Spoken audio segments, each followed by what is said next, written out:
Welcome, everyone, to the first episode of the Intuitive Healing Podcast. My name is Jack, and I'll be your host. And today I'm joined by Sasha. Sasha is someone that I met whilst in Bali. Just to give you some background, I used to do these group classes. They were called meditation and mindset, but they were far more than that. We used to do group healing, group coaching. We also did some meditation and different practices, but as time went on and the classes evolved, it really just turned into more of a satsang style class where we would sit in silence and then people would ask questions. And I met Sasha and her mom during these classes. They used to come every week for about, I'd say, 4 or 5 weeks. Um, and I worked with both of them on separate topics. And one thing that always stood out to me with Sasha is we'd be in these groups. Sometimes it would be smaller groups, sometimes there would be up to maybe 20 people, and she'd always share. She'd always ask questions. She'd always be curious. And her vulnerability was really it was inspiring to me, to be honest, because I think, a lot of people struggle with vulnerability even individually. Like if it's with one person, people can really struggle to open up. But often for people that gets amplified in a group, like to open up in front of other people is just too overwhelming. It's too much. But Sasha had absolutely no problem. She would just put up her hand and she'd be like, this is what's going on. And I really admired her for that. So yeah, we worked on some things already before. So she has some idea of how I work. And when I put out this podcast opportunity, she messaged me on Instagram. She jumped on it and said she wanted to give it a shot. And I thought there'd be no better person than her to start.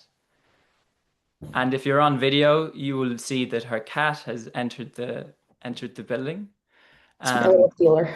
which is obviously part of this. Animals are all part of our healing process. So um, we're gonna allow the cat to come in whenever she feels called to come in, and contribute to this healing space. So yeah, look, to give you a bit of background into myself as well. Um, I'm a coach. I'm a healer. I do a variety of different things. I said to Sasha before we jumped on, there's no real limits to what we can do in this space. We can sing, we can dance, we can play, we can do some general coaching. But really, we're just going to see how things unfold. And she's brought to the table a number of challenges she's currently facing. She has some health challenges, pain in the body. She's had gut issues in the past. And, there's relationship stuff going on as well with her at the moment. So we're going to dive into these different um, challenges that she's facing, and we'll just see what happens. So welcome, and Thank thank you, you. Sasha. Um, yeah, do you want to get us kicked off? Like what's present for you as we start this? So this year I started, I'm a vet student, so it's another semester for me.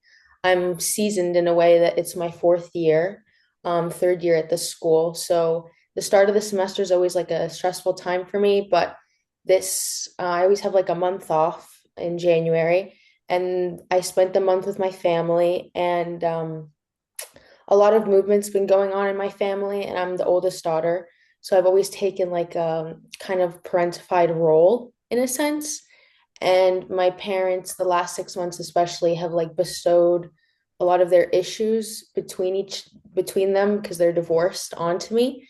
And that I kind of absorb everything because I think I'm just like a really sensitive person. And spending time with them this month has been like quite triggering in a sense, like in good and bad ways. And they've noticed like positive differences since I came from Bali, and I did as well. But I still struggle, and We also lost one of our like my family dog like last week. And that was like kind of the last link between them, like before they divorced. So I think like emotions just have really intensified and school has started and um yeah, just having like a decent amount of pain the last 6 months. Like it started okay since I came back from Bali, and then I started getting like these sciatic pains, and that was kind of debilitating. And I'm a very like high functioning person, so I love to move and I always need to be doing some type of exercise. So I took a step back from that, which for me was quite frightening.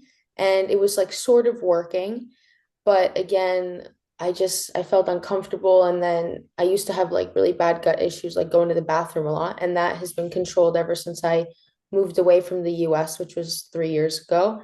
But now I have like these onsets of like incredible painful like distension in my stomach, and it just like I'll just be sitting in class sometimes, and like out of nowhere my stomach is like 3 times the size, and like all I want to do is leave the room, and it just makes like things, daily things, kind of hard. So I would like to explore today like where these possible like underlying triggers in my body are coming from, and see how we could possibly explore those more with Milo, of course.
As we sit and we share these moments of silence, is there anything else that's present for you that you want to share?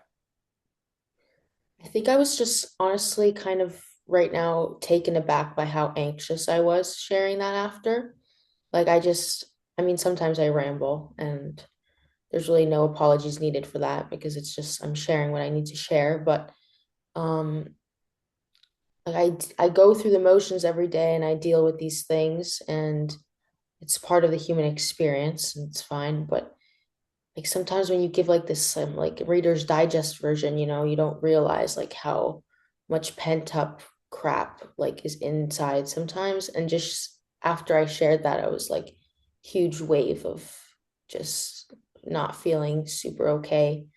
Um, so yeah, I was a little bit surprised, I guess, by that feeling. But now I feel better. I'm just like breathing through it. Like anytime I'm anxious, this cat knows. That's why he's here. That helps me a lot. But yeah, I was just a little surprised by that. So what specifically were you surprised by? I guess like how, I mean,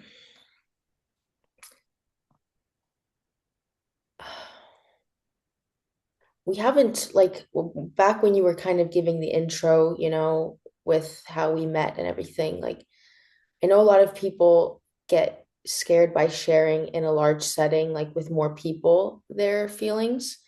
But I think it's the opposite for me. I feel sometimes how like that in a larger group, it's easier for me to maybe the first initial like few words are hard to get out there, but then once I start sharing, it's easier. But I have a problem like one to one sometimes sharing. So maybe that was like it right now. It's just one to one.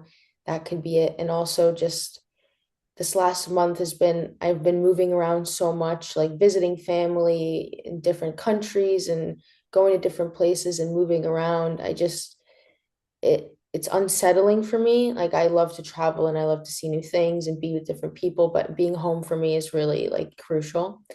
So I think I'm just like now trying to like settle into myself and um just giving you like a little tip into what I've been going through. It's just, and then having our moment of silence, it's like me finally being able to sit with myself here in my home.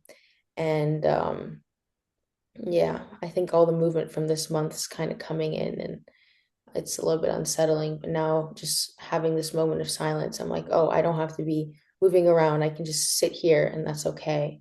Um, Especially in my own home. So yeah.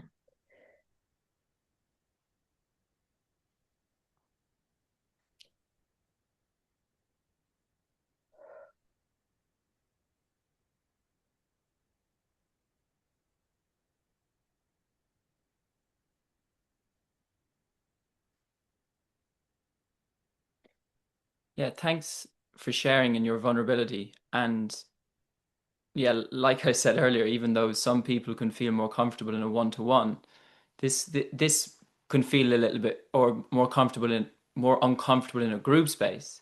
Mm. This might be a little bit more uncomfortable for you. So plus, we're on a podcast. It's it's the first time you probably have done this before. So, it's just a new experience. And I think the beauty of really dropping in to a shared silence after you shared what you did is it just gives the opportunity for everything to settle down. And what I noticed primarily, the first thing that I noticed when we just after Sasha shared was just these deep breaths coming out through her mouth. It was like just these releases of like energy. And she's mentioned she's been moving a lot around a lot recently and just coming into that stillness and just being present with her feelings, essentially. That's ultimately the most powerful thing she can do in this moment. There's so much going on in her life, there's so much movement as such. And when we have that, it's really the gift is to come more into stillness. And there's a quote that comes back to me that Gandhi said, and he said, the more I have to do in a day, the more I meditate. And what he's speaking to there is when I have more activity or movement, that's the more stillness that I need in that day. So, yeah, thank you for sharing. And I think primarily the first thing is that divorce is painful. And I Yeah. really just want you to lean into that as like my parents are divorced Hmm. and I've experienced the pain that I've gone through with that, that my family has gone through with that. Hmm. You also mentioned you're the oldest child, Yeah. right? Yeah. And there's probably an added weight of responsibility with that Yeah. because you probably feel, how many siblings do you have? Three. Three, right? And what are they? They younger brothers, younger sisters? They're younger. There's two twins that are almost 2 years younger than me. And then there's a little sister who's 7 years younger than me. Okay. And Yeah. are the twins boys? Boy, girl. Boy, girl, right? Hmm. Yeah. Um, I think this, so basically, my parents have been divorced. It's going to be 10 years from this year. And my mom is happily remarried, and he's a great man. And so I don't have like evil step parents type problems, but um, basically, my family has, it's been fine for like the last 10 years. Like we used to spend Christmases together. This Christmas was the first not that we didn't. And it's all due to economic ties that are now being finally severed between my parents.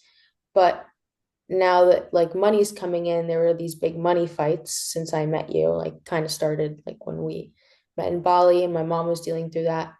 And for some reason, the other three siblings don't really get put in the middle like I do.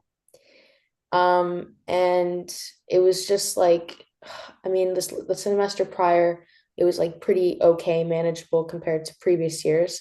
But it was just this, like listening to all the economic burdens and then the one parent bitching about the other, and then one of my parents, claiming that I have no responsibility as the oldest. And like during COVID, for example, like I took care of one of my sisters. She lived with me. I fed us. I made sure, everything was okay. Like just so I've had these responsibilities and I take them and I think I'm a much stronger person for it. But it's just like I'm so like I just want them to like I talk to a lot of my friends, for example, about the economic stuff, and they have no idea what their parents' economic situations are. They just know that they get, I unfortunately right now depend on my parents because my school takes up like all my time.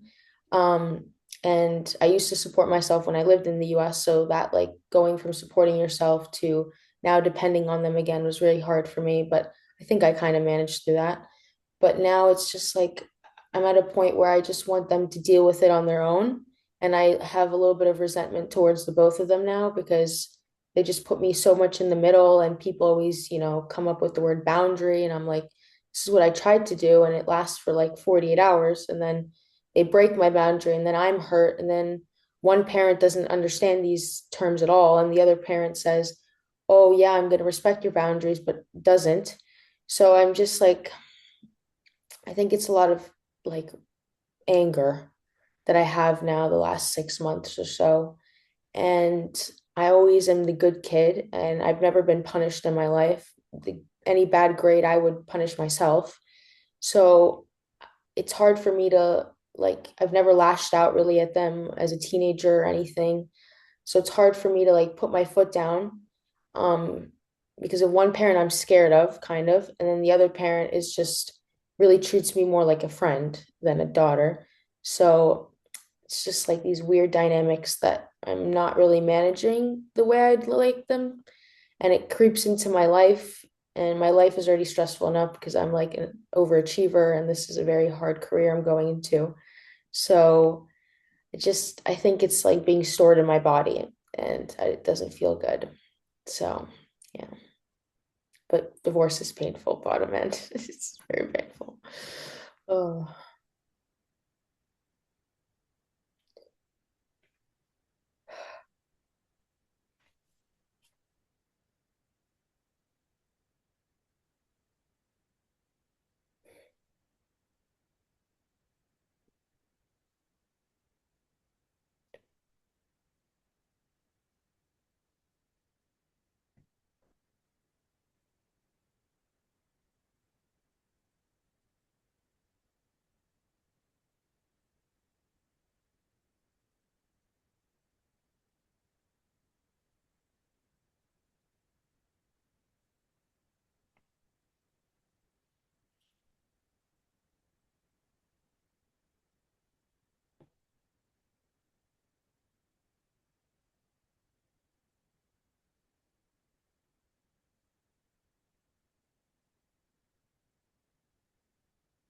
So, look, I'll be completely honest. A lot of the themes that you're talking about are being present in my own life. It's I don't think it's any coincidence. What you share and the ways in which I have thought and felt about my own life. Um, and my situation with my parents and the divorce and everything that you shared,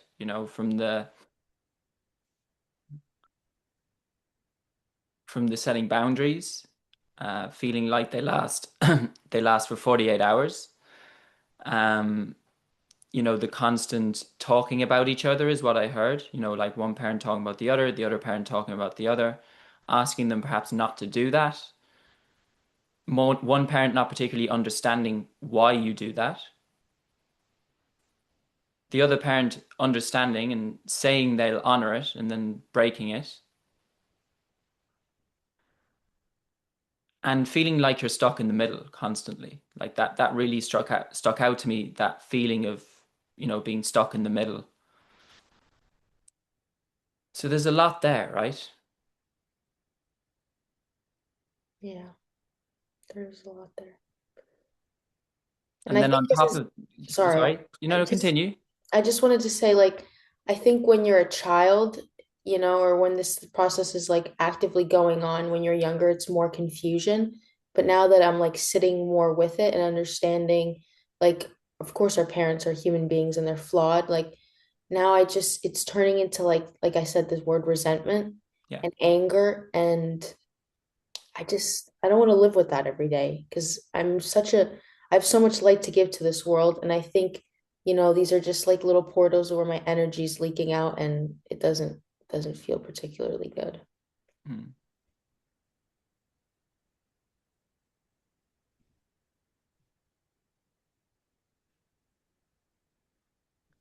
So the word resentment, right, is a byproduct of thinking that someone should be different.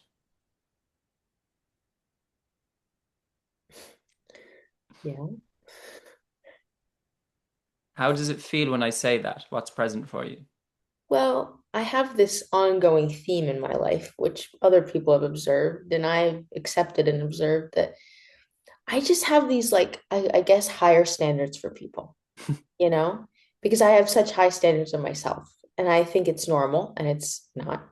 And it's I mean, usually it manifests in a pretty decent way. Like, I just want the best for people. And, if someone's struggling, like, I'm always the friend of, like, okay, let's sit down, let's plan. I got you. I'm here for you. Like, and it's, or like with my siblings, like my parents are like, Sash, maybe you should just like talk to your sibling and, motivate them or help them out, because I've wanted to be a vet since I was like talking age. So it's always been like, Sasha has good grades, Sasha does this, Sasha does blah, blah, blah.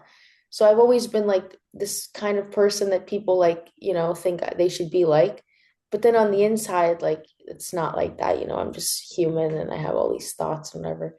But I feel like I have these standards for people. And I guess I've had them for my parents and I idolized, especially my dad, like growing up, and that like kind of slowly crumbled when I was an undergrad in the US, and that was really hard for me. But I still think I kind of hold them to a standard, I guess. And like I mentioned earlier, I know they're humans and I know they're flawed and I'm flawed, but it's something that I have a hard time like putting into practice, I guess. Like I Mhm. understand it, but yeah, I still see them as they have to be this to me, Yeah. So.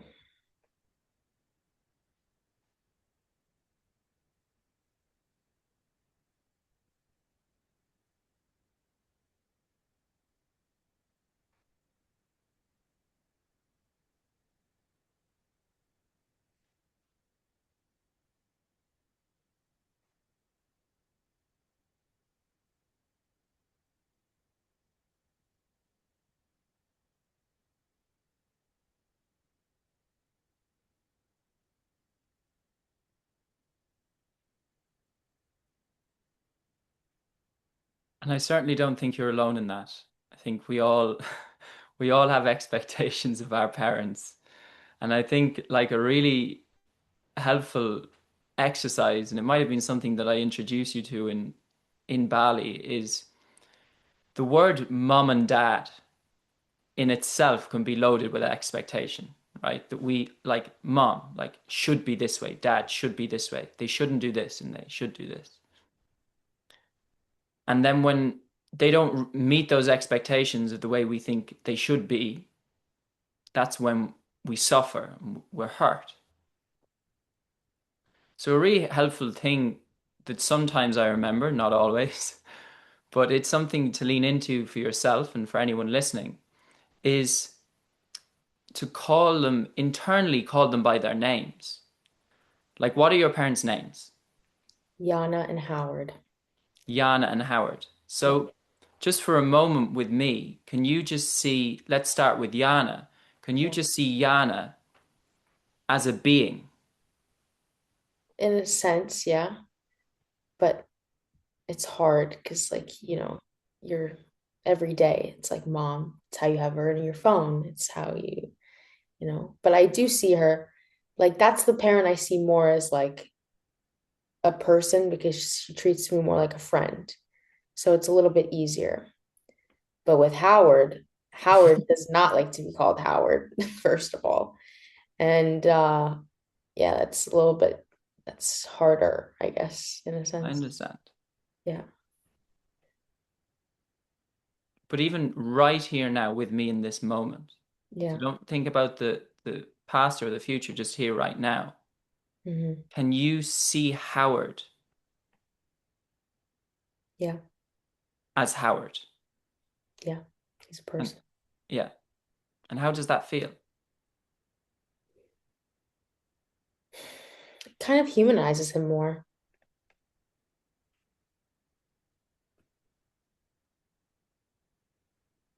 Yeah.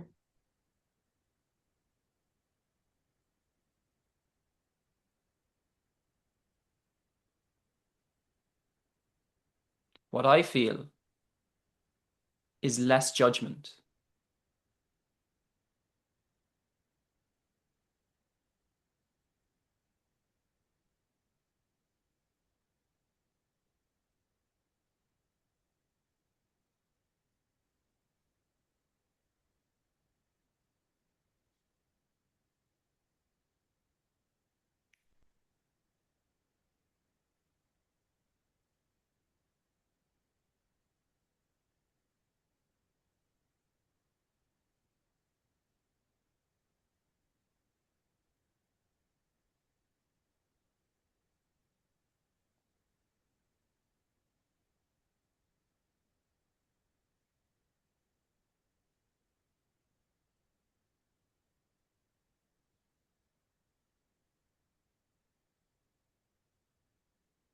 So what else is present for you right now?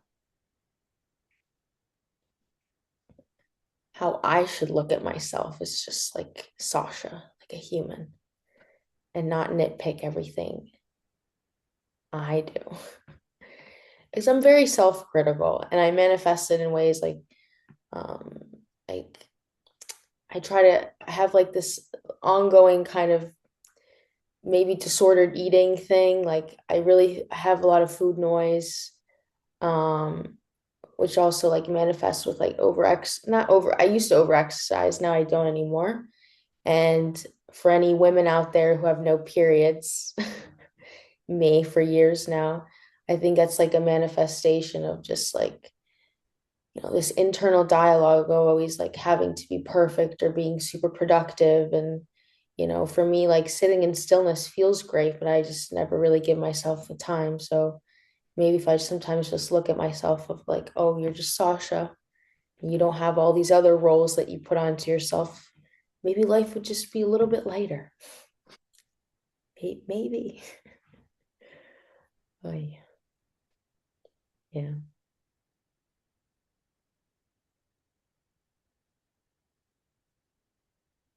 Let's lean into that, what you just said. Let's lean into that.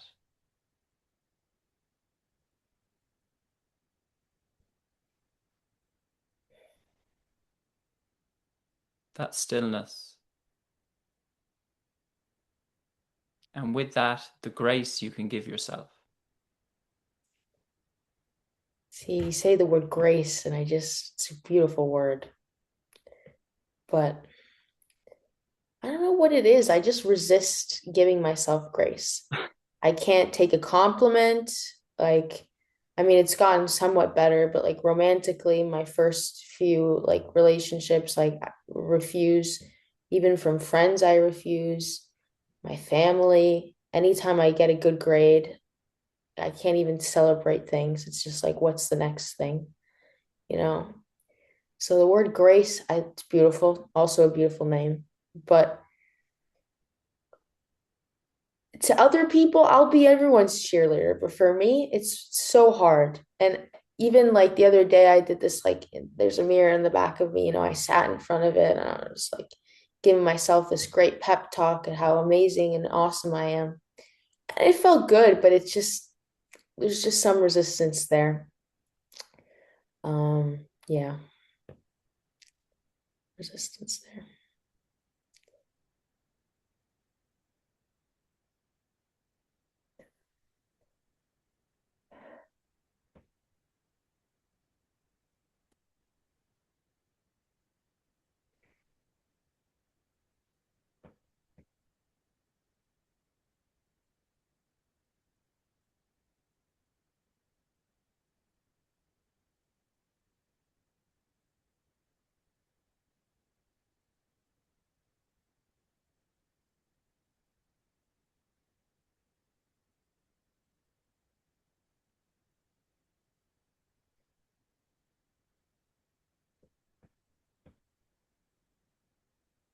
So I would say, beyond the parental relationship struggles, Hmm, probably the biggest struggle is relationship to self I'd say so.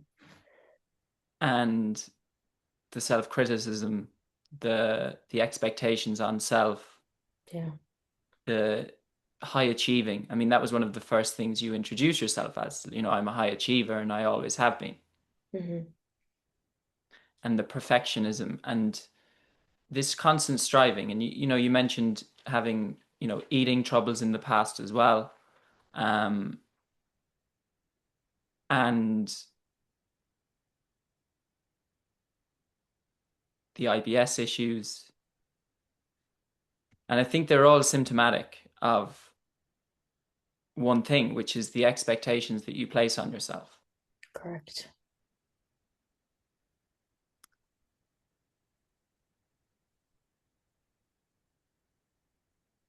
I just want to know where it comes from, you know? Like you know how inquisitive I am as a human. And like ever since we met, like one of the big topics that we talked about was like holding space. And now I really don't have an issue with that. Like you would be so happy seeing me in class, I won't shut up. And people love my questions, and people even come up to me and like, thank you for asking this, or like professors loving it. And like that was a huge like thing that I wanted to get past. And I'm so happy you helped me with that. And like I'm just like I just want to understand where it came from. Some people have parents that push them their whole lives and make sense why they're striving, but my parents the opposite. They're like, Sasha, calm down, like everything's okay if you get a B. So I just want to understand like where it came from. And I think that's like where I am right now in my life. And it's just I in my head it's like this illusion that if I understand that and pinpoint it, then I can work with it and hopefully stop being this way. But I mean, if I stop being this way, it's also not great because I'm awesome this way also. So, I'm just like it's just these like ongoing thoughts, and I just want to understand a little bit more about like the origins of it. But also, I'm like sometimes I hyperfixate on things and it's also not helpful. So I don't know if this is a hyperfixation of mine or just me being curious. I don't know.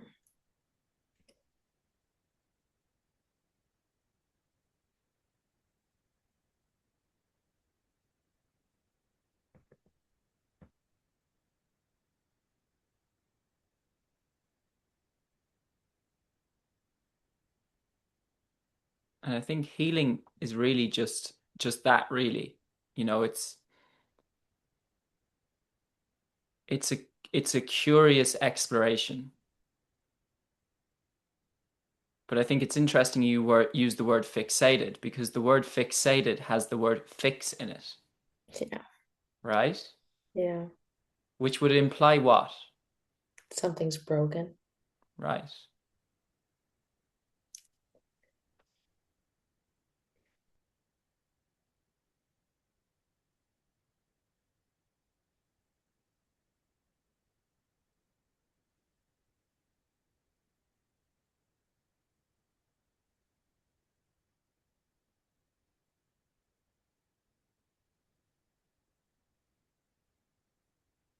How does that feel to you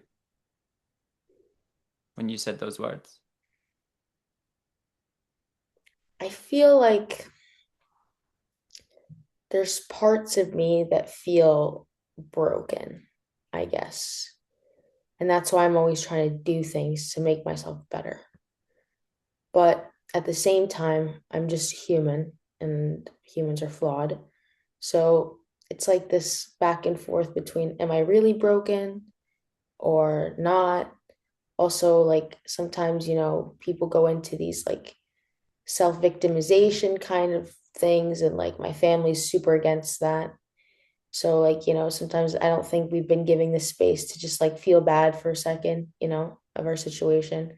So I really avoid that quickly and I kind of like demonize it, but I think it's part of the healing process. Like if something bad happened to you, you should just feel bad and wallow for a second, let it go through you.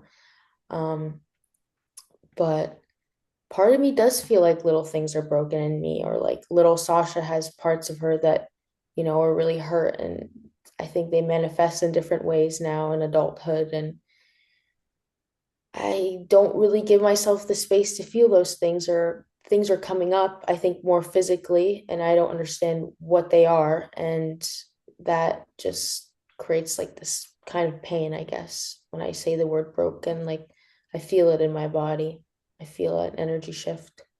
Um, but yeah.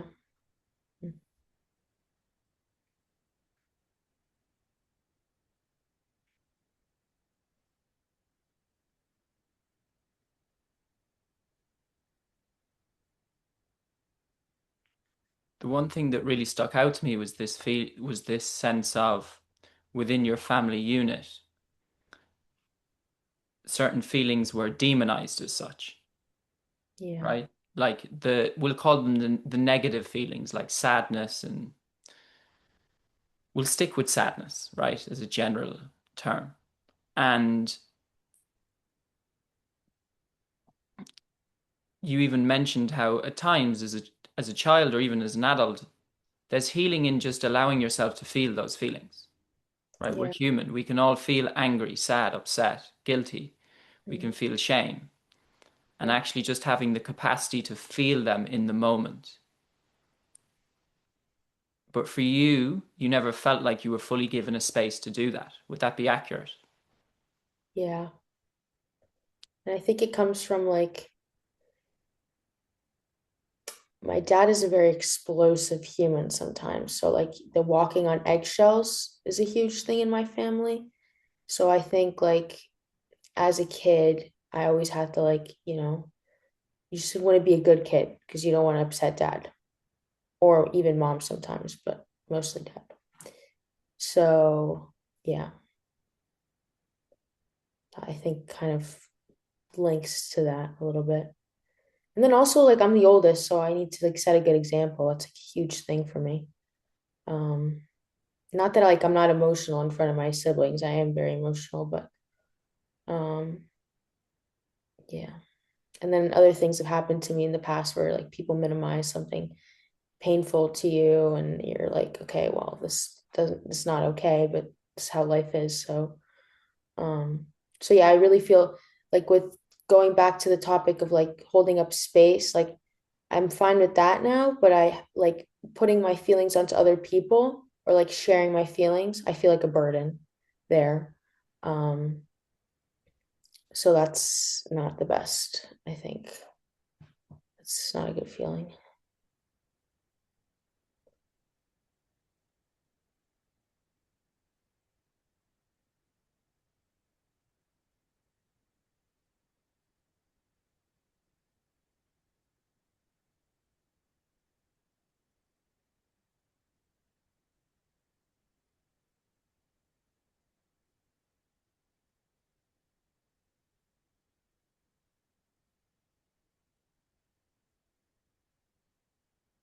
I feel like we got a lot from what you just shared.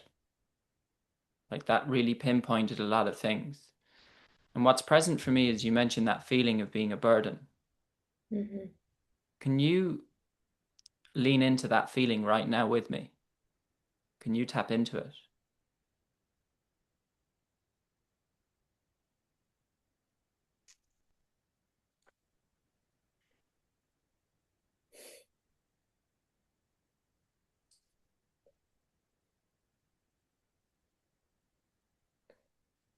I think in my case right now, it's exacerbated by like this economic like dependency I have on my parents.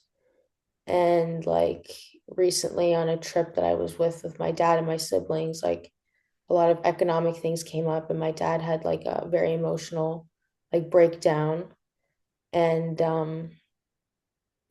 like when these things happen sometimes and he's upset, he makes comments like if we weren't around, he wouldn't have money issues.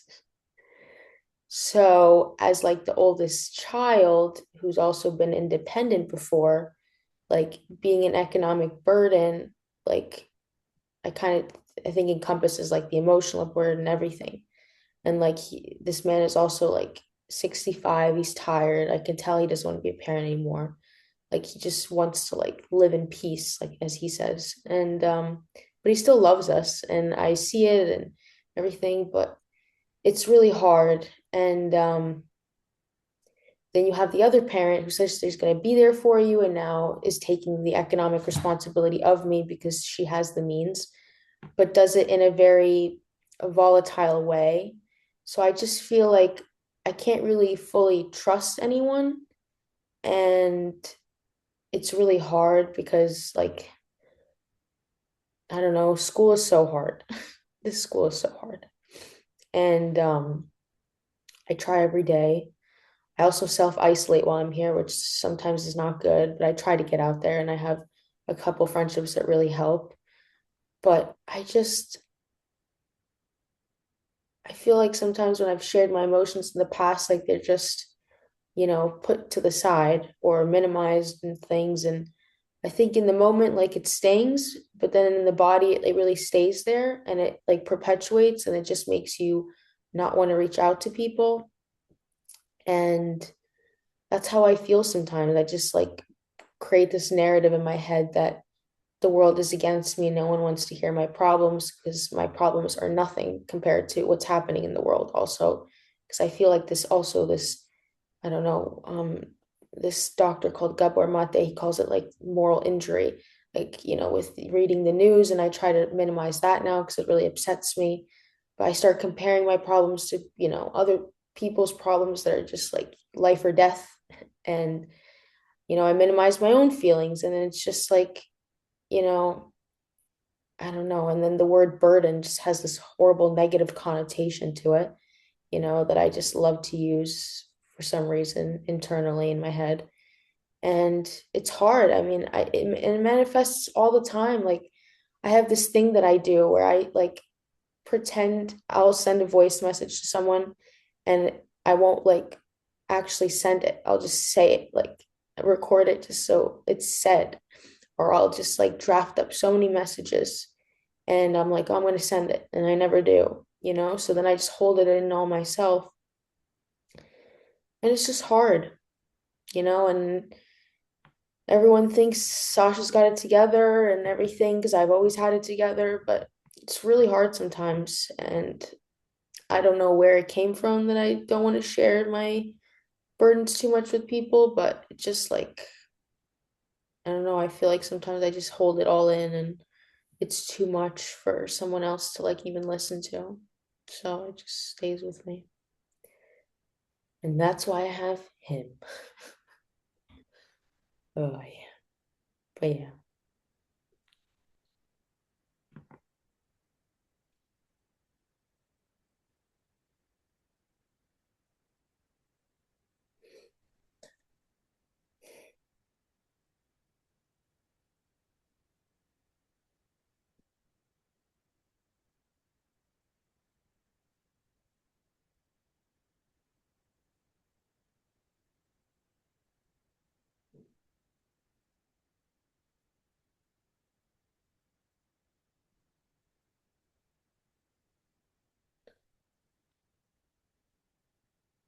My feeling is that your context is I don't matter. kind of.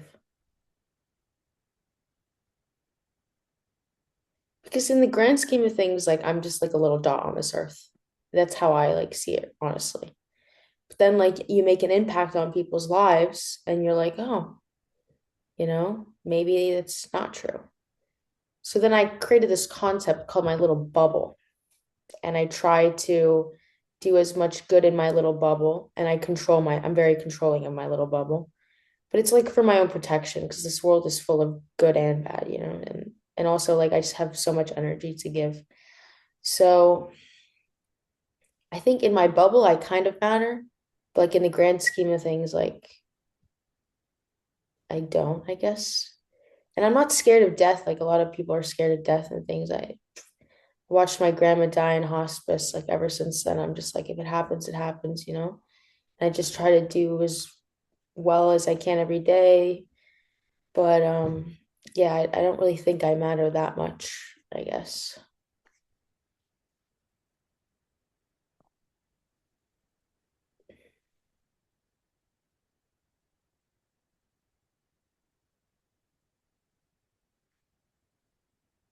So just for the sake of also sharing with people who are listening and for yourself, when I speak about contexts, what I'm really referring to is negative beliefs. And what I hear is that one of Sasha's beliefs is I don't matter. Like that's and how it manifests for her is she feels like a burden. She doesn't want to share her feelings because she doesn't want to upset anyone. And she mentioned growing up with her father and her mother and just wanting to be the good girl to avoid getting in any trouble and to avoid upsetting dad. And so what was created as part of that was an identity where she felt like in order for her to survive and be accepted, she had to put her feelings to one side.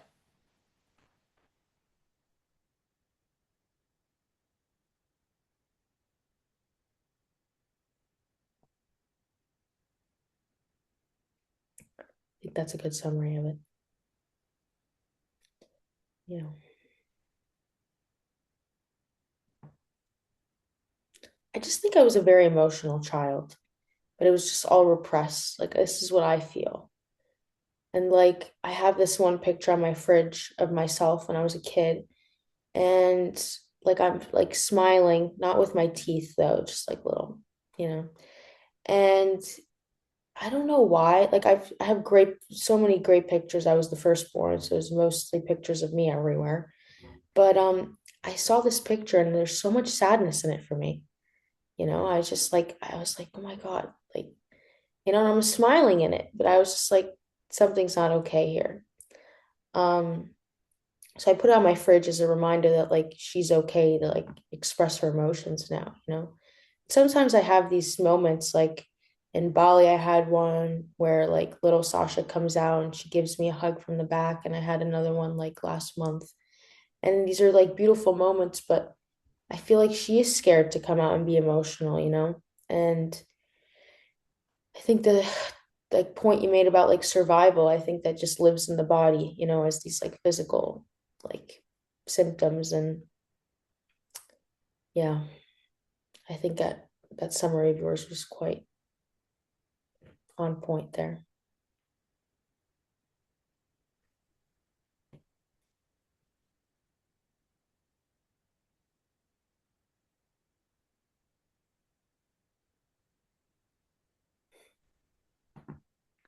And I feel like a huge part of your practice is you're a smart kid, you're very intelligent, intellectual, and I feel like for a lot of your life, you've been in your mind in order to survive. Like you felt like you had to be the high achiever, you had to be the smart one, you had to set a good example to your siblings. Mhm. But that all exists in the mind, Yeah. right? And your practice is to feel in your body. like to really be in your body and just feel.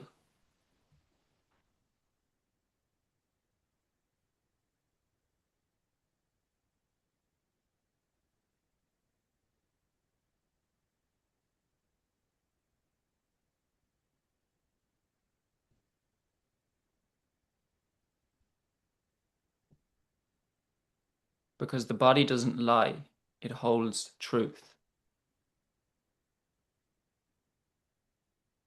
Yeah. And you've learned to disconnect from that and just come into your head and, in your own words, be awesome, but be awesome in the way you felt you had to be in order to survive.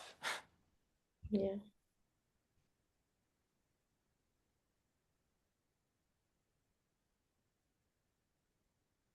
So, right now, with me, your opportunity is to really just lean into how you feel.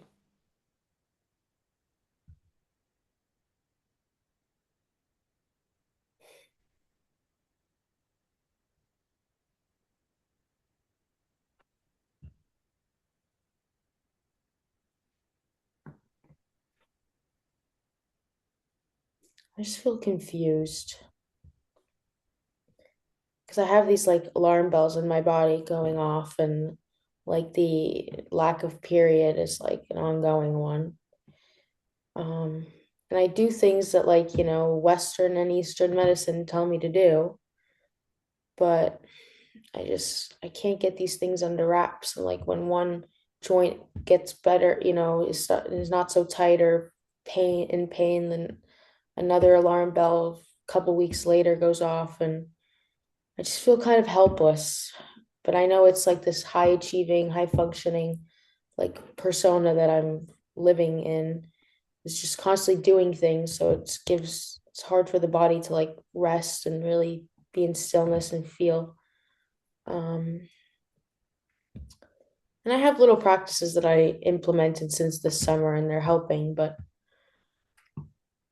I just feel like I'm losing against myself, against this goal that I have of being healthy. And it's just not really the intention is like sort of okay. It's good because I want to feel better, but the way I'm going about it is not the best. And it's frustrating and confusing because I'm like, okay, Sasha, just drop into your body.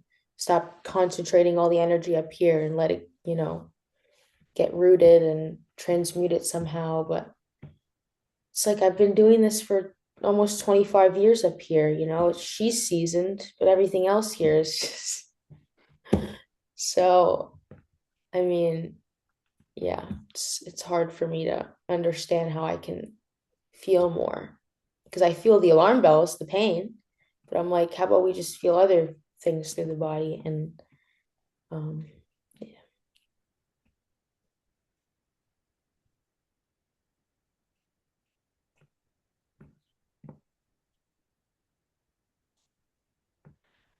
And that's why ultimately people do shut off from their bodies, is because when they go in, they drop into their bodies, there's pain. So then they go back into their minds. And you even said, oh, it would be nice to feel other things, maybe a sense of ease, balance, calmness.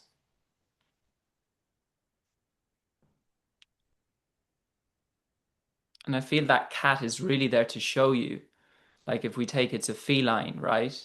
Yeah. But it's that feminine. And you mentioned your period, like essentially what you're experiencing is an imbalance, right? And it's also related to your feminine energy, like specifically. Yeah. It's and that's what it's coming up like. I really want to embrace that side of me. And I'm trying to, because I think the masculine, like anyone that has been around me for a long time, like just knows I think it's pretty developed, in a sense, or just manifests more. And the feminine, I'm trying. And I have one friend, like my best friend here. I think she's so beautifully in her feminine. Like me and her partner say it all the time. And I really is like everyone has their issues, but she just drops into it so naturally and beautifully. And I do sometimes too, but I just wish that like I want it to happen now, and that's just not how it works. But I think that's a good observation. Like my feminine energy needs some help or help coming out, I guess, in a sense.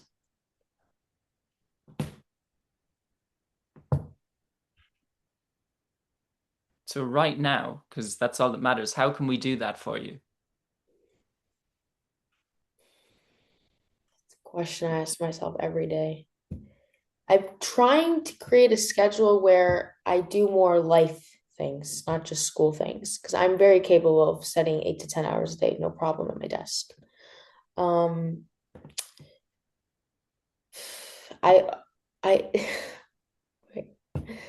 Another way that I drop into my feminine more is when I'm in a relationship.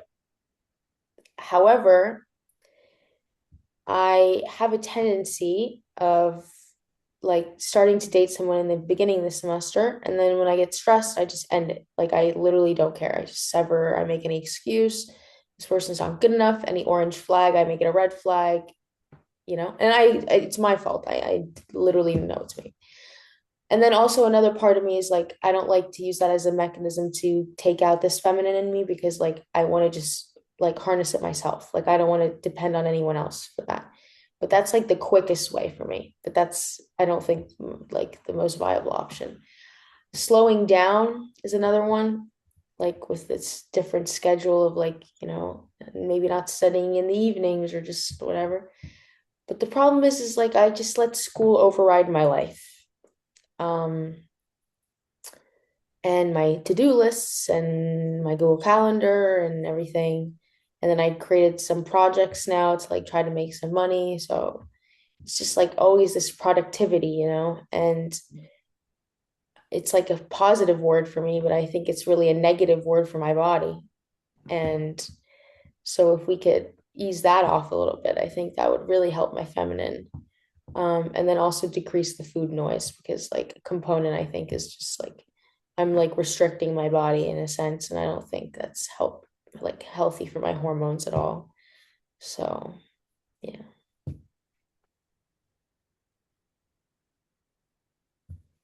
And look, it, it's it's beautiful to hear you, right? Because even like like my thing was right now, what can we do to help with your feminine? And immediately, Sasha goes into strategizing and planning, which is masculine energy. So she's even trying to, right?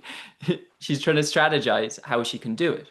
Whereas I'm like, no, no, right now in this moment. And what's present for me is like she needs to be in her body. That's what is really present for me. yeah, And what I can feel is like I can feel she needs to dance a bit. Like she needs to be in her body, she needs to move, but not in like a super like masculine way where she's pumping weights or running, or she just needs to feel her body. yeah. So, we're going to explore this. Okay, I firstly just want just close your eyes. And you can even do this seated. Give yourself a hug, so just even just put your hands across your body like this. gotta drop the guy here.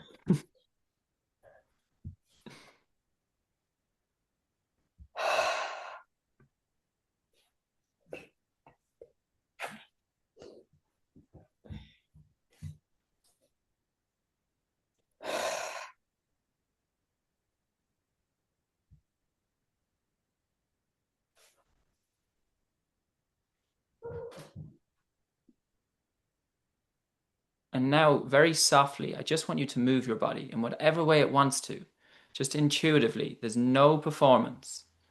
I'm moving mine. If you want to stand, you can stand. You can also stay seated. But there's no performance. That's the main thing. You're just doing it for the sake, for the joy of doing it. I'm even moving my chair. I want more space.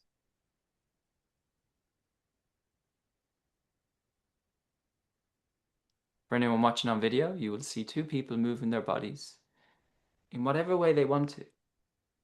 And there's no performance.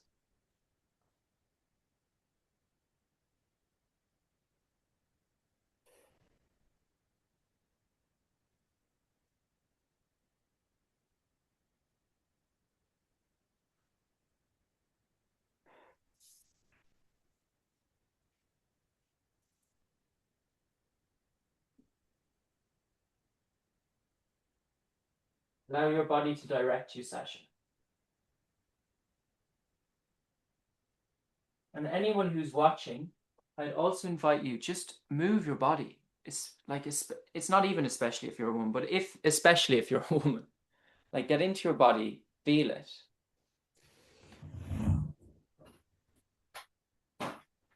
And can I ask Sasha, how does you mentioned experiencing different things in your body? How does your body feel right now? Feels like it's got things to let go.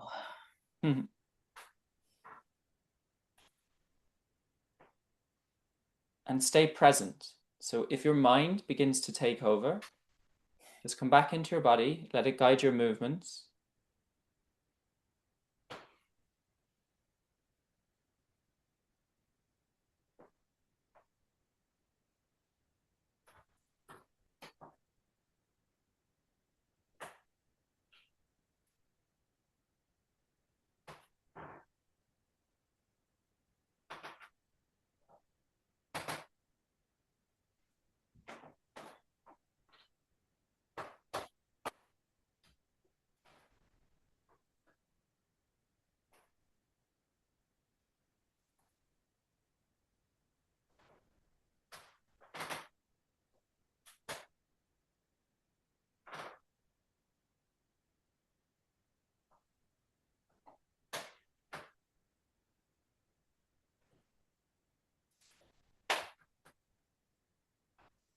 And you know, it's interesting. I teach at a school and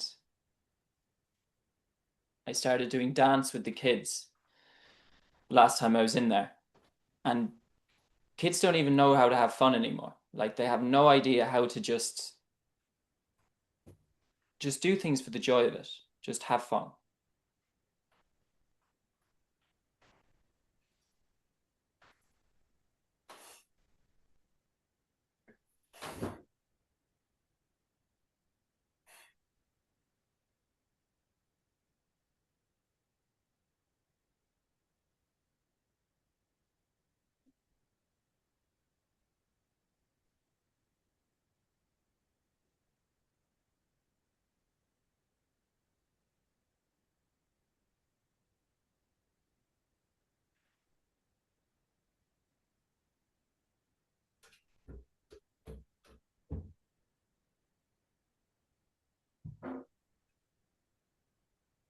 And with that, I'm gonna play a song. So I'm gonna get my phone, I'm gonna play a song because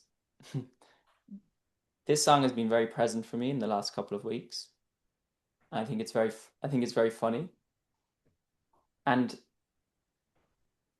for Sasha, it's for her to tap into a feeling of playfulness. So again, I just want you to feel the music. You don't have to move, but I just want you to feel the music and feel what does this song bring up for you?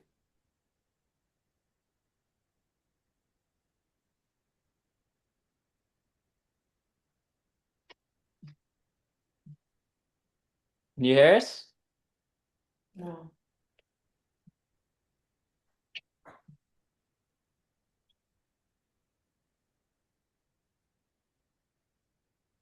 So this song is called Girls Just Wanna Have Fun.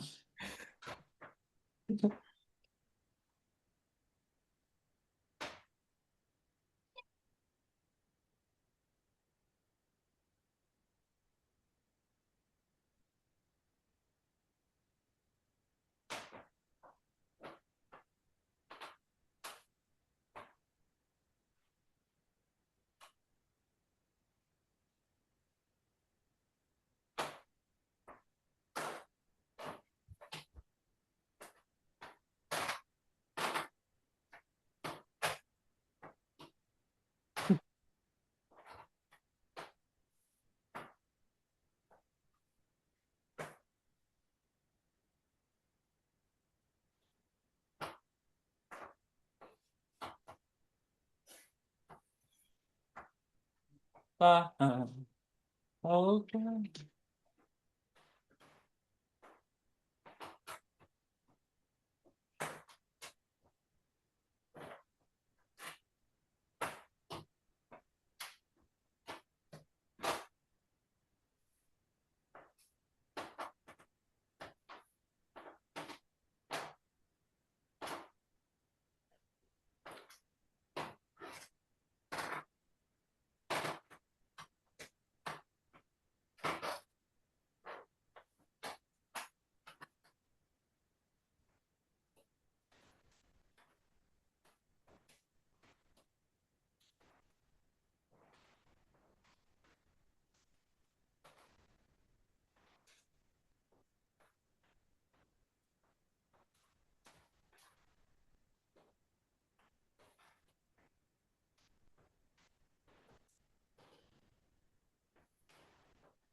I think I need to dance more.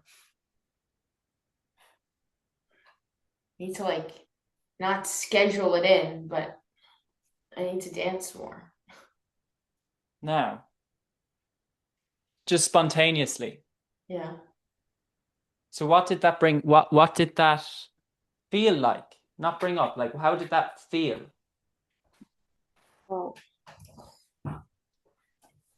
it felt like a good way of just dropping in. And I think dancing for me is a good way of like getting out of my head. And I know this. And um, like at the end, it was just reminding me like the last few days in Bali, I went to like an ecstatic dance festival Mm-hmm. and I danced for 7 hours straight. Like literally didn't stop. I barely drank water. I mean, that's not healthy, but like it was so fun. And people could tell that I was in my element because I was just like I felt so magnetic, for other people and for me. Like I felt so good within myself. Um, and I think that's like my feminine coming out in like a very positive, like happy and just like genuine way. And I sometimes dance with myself and I feel great. And I think I need to utilize this more in a sense, but then I don't want to make it like a tool in my toolbox but I think this was actually a really good idea of like things I could do right now or when I'm not feeling particularly like in my body, just to dance for a few minutes at least. Mm-hmm.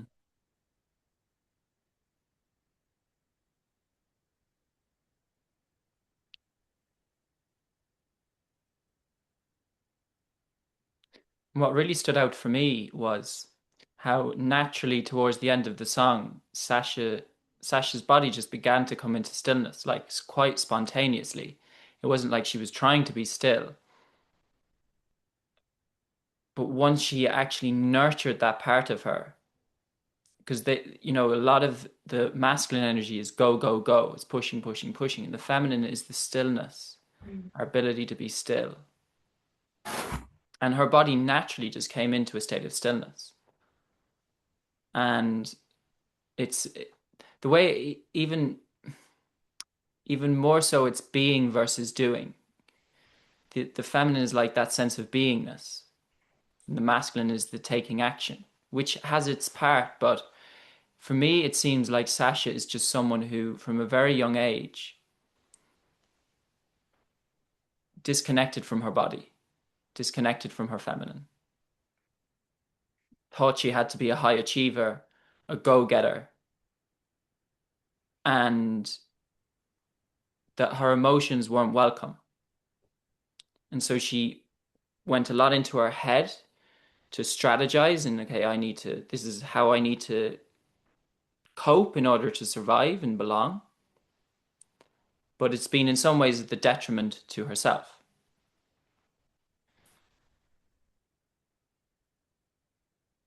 So my questions for you are really going to be feeling based for the rest of this. So I'm going to ask you questions, but instead of being in the mind, I want you to drop into the feeling in the body of whatever's present.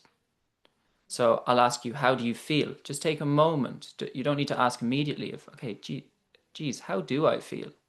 How did that make me feel? Because from that place, we can really begin to explore who Sasha felt like she had to be,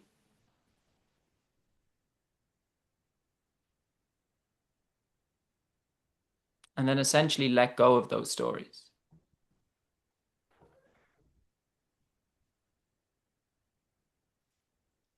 So for little Sasha growing up, who did she feel like she had to be?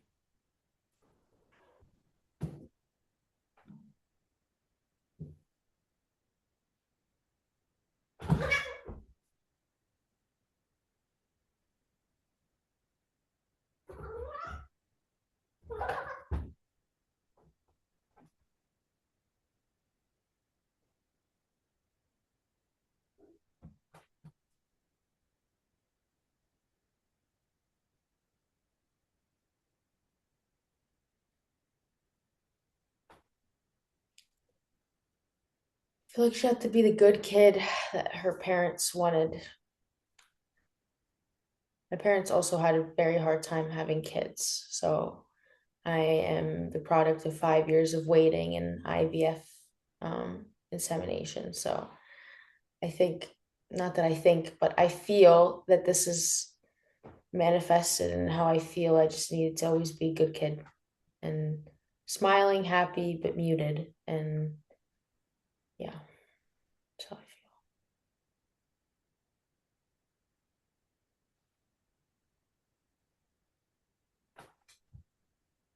And with me right now, just feel into that. Had to be the good kid, smiling, happy, muted. What's that like as an existence?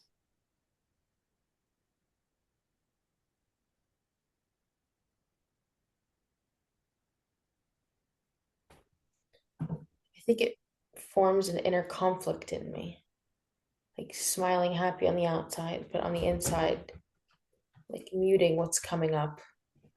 So it just feeds this inner dialogue of how do I fix this inner conflict that I have. So I think it's just very confusing for me as a kid.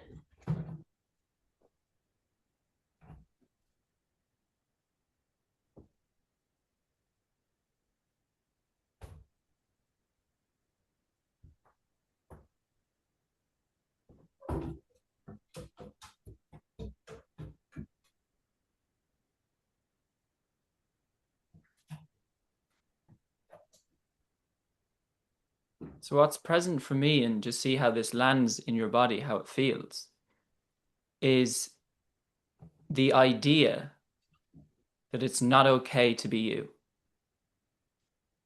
that you have to be someone else, you have to be a good girl in order to survive. How does that land for you? Truthful. So, feel it. It's not okay to be me,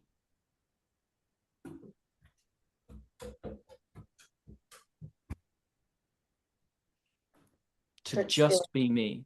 like tension, like right under my heart, and then here on my left side. Okay. It's not okay. Would you say that's how you felt at times? Would you say that was the story that was created around it? And just feel into it. It doesn't necessarily have to be.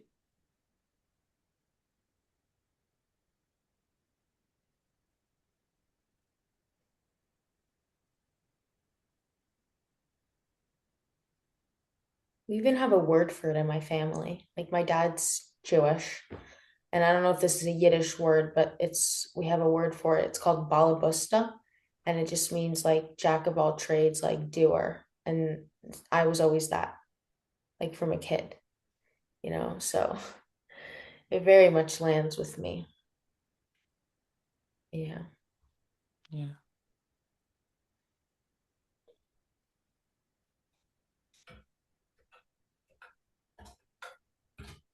It's like, I have to do something.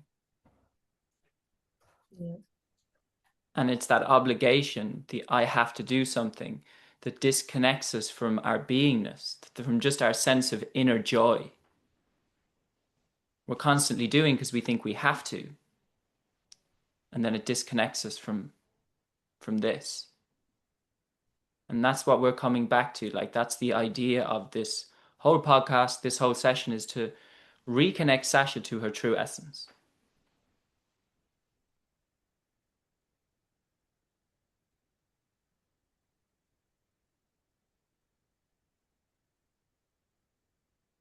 That she doesn't have to do things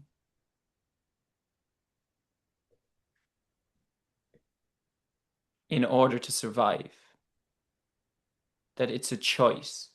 And she can choose to do things if she wants to.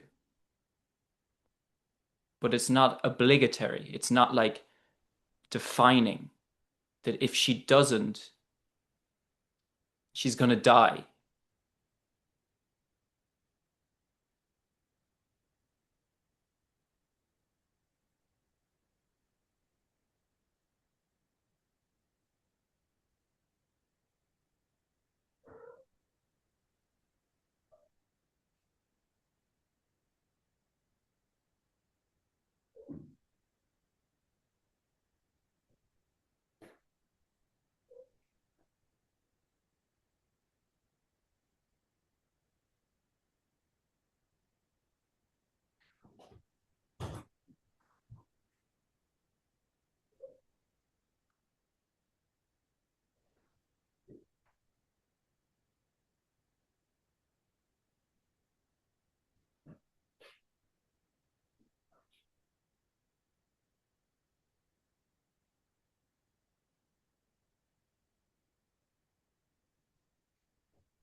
So I think we've, ironically, the word that's present for me is achieved a lot in this time together. Um, because achievement is very much to do with the masculine, but I feel a lot of that achievement has been due to the fact that we've been in our beingness. We've had a lot of shared silences. We've had some feminine, movement and beautiful exploration this whole session. And I'm really feeling like it's a good time just to bring it all together.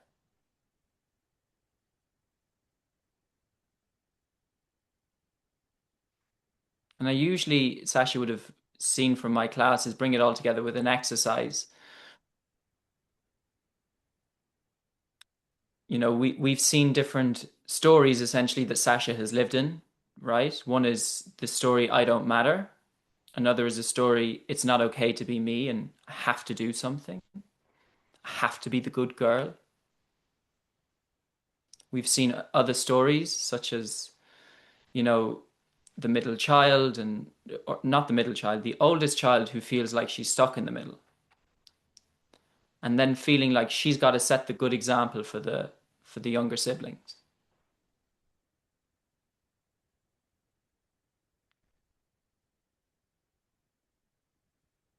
And there's so many different ways in which these stories can manifest in our lives, relationships, health, finances,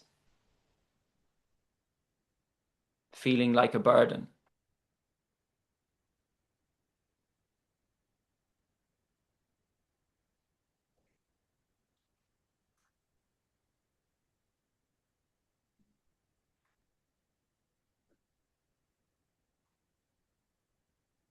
So what I like to do is I like to pick one of these stories and work with them with Sasha. So what's present for me, Sasha, is the story that you're a burden. For some reason, when I said that, it felt really present in my body.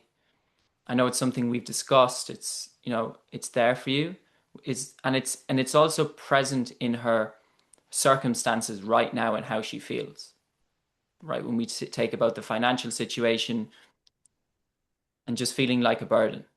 So how does that feel to you to work with that one?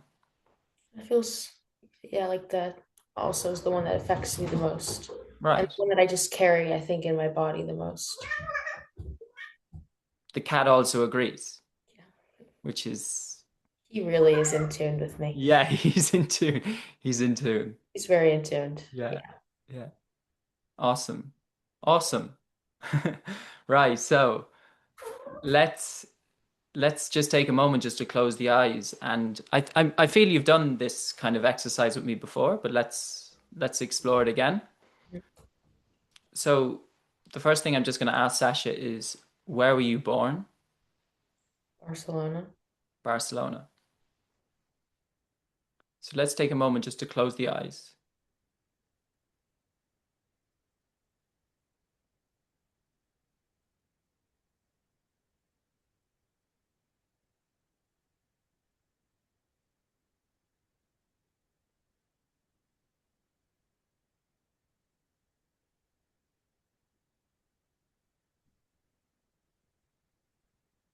And with these exercises, I always say to people just to have no expectations.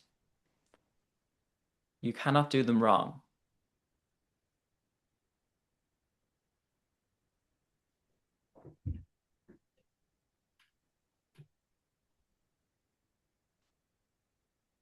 So the first question is, Sasha,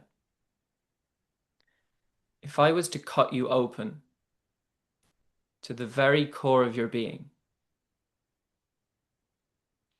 would I find a physical manufacturing label inside you that says Sasha, born in Barcelona, she is a burden? No.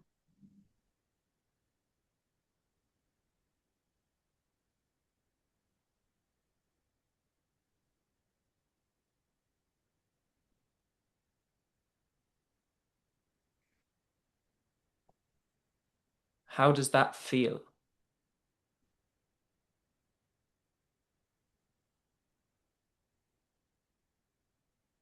Feels like the truth that I can accept, but choose not to.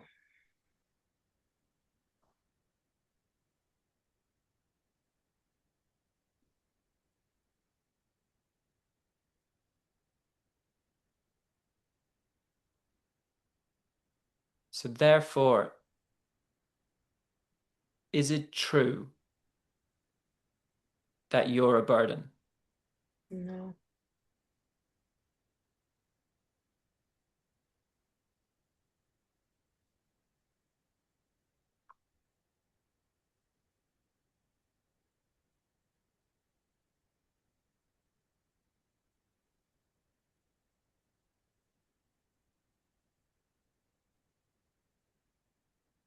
And again, I'm just going to ask you to drop into your body and ask you, how does it feel?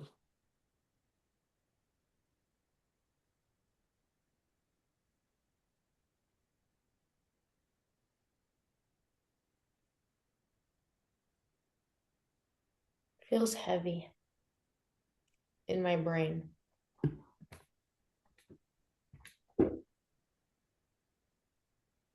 Feel like my chest feels lighter, but there's like dissonance in my brain somehow. Like admitting that that's true.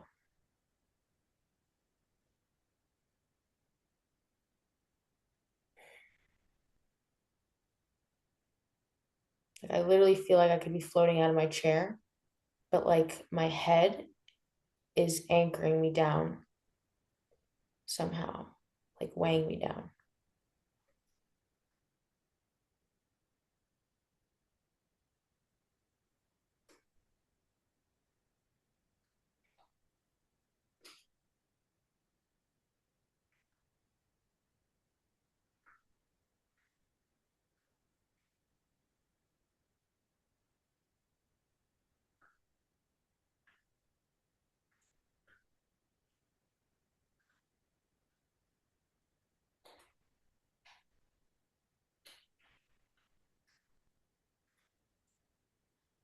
And to me, that would be a byproduct of just being in your head a lot in these 25 years as a coping strategy to survive.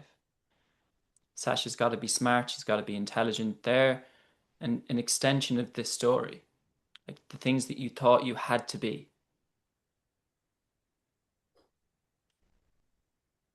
But right now, we're letting go of them and we're stepping into a new world. And that leads us into the next question is, in the absence of believing that you're a burden, if that belief is gone, what becomes available for you?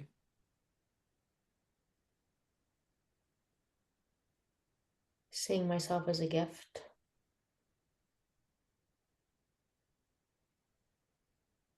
maybe more free time, not worrying about being that to other people,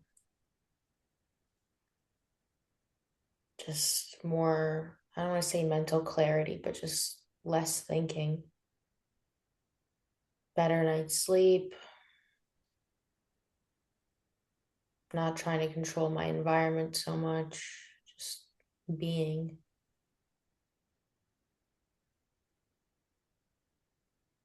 Also, not obsessing about reading the room, how other people feel so much, just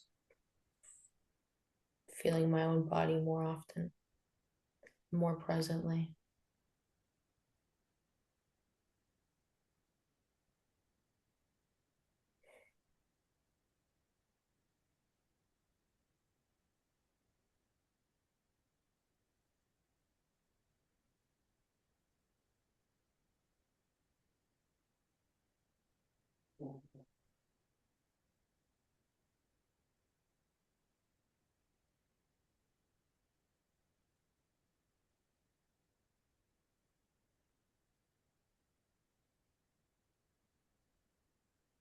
And I feel it's an opportunity to do just that, to feel your body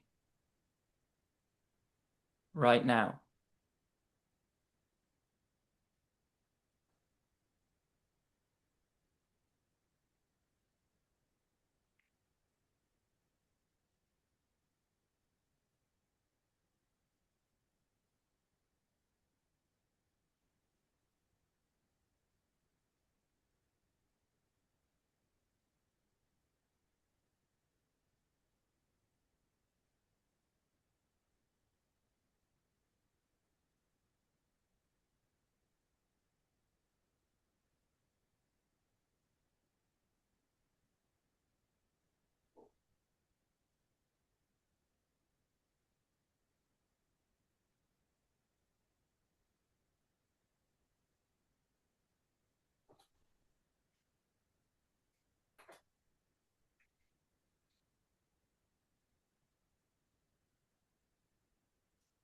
And Sasha, what might your life look like moving forward?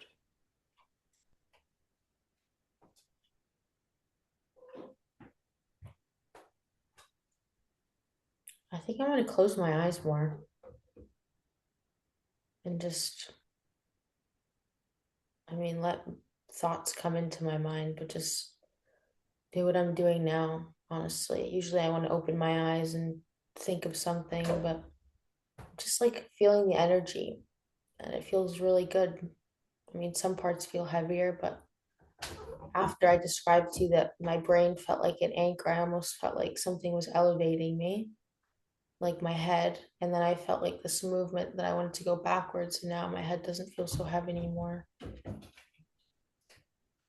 So I think tapping in like presently into my body is going to happen more often. And on the burden aspect,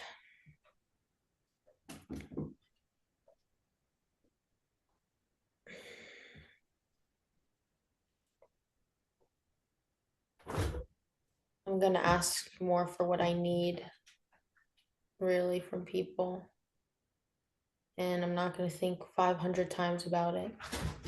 Maybe think about it 3 or 4 times instead. And think about more and just this, like tapping in, using my energy towards other things, trying to connect more with myself instead of over analyzing everyone else's feelings and needs and tapping more into mine.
Beautiful. I feel like that's a great place to wrap up. And as we finish up, Sasha mentioned just this change in energy in her body and intuitively feeling into each moment in what her body needs. And that's something, I'm even going to ask you, Sasha, like right now, when you feel that difference in your head and this feeling to like almost lean back, is there a feeling for you to lie down? Or what's present for you?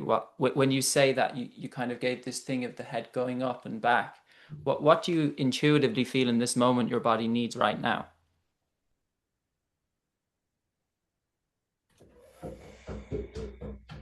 I feel like I want to stargaze and just look up at the cosmos and do nothing. That's what I want. So maybe that does entail laying down, yeah, but just do nothing, look at nothing. Well, technically looking at the stars, but yeah, I'm kind of trying to allude to. Yeah. What it alludes to for me is, I mean, yeah, nothingness, you know?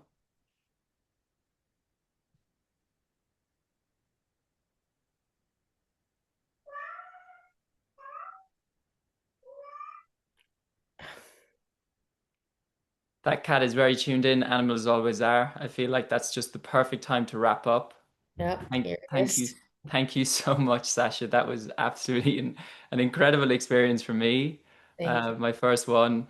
Thank you so much for just diving in, trusting me.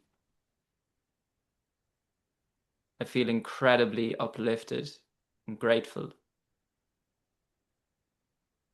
I feel so heard and like almost held by you.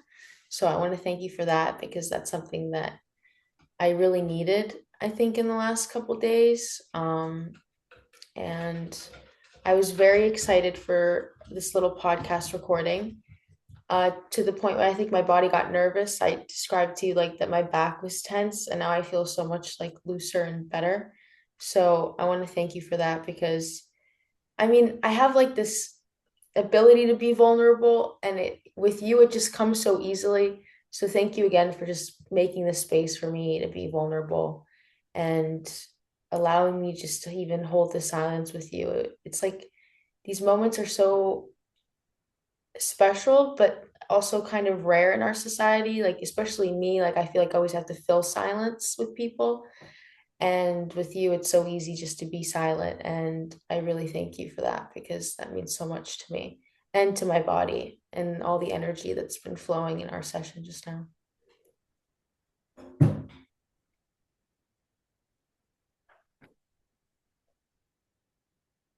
Thank you. And your homework, I don't know why that word is present for me, but your homework is to go have fun. I will. Namaste. Namaste.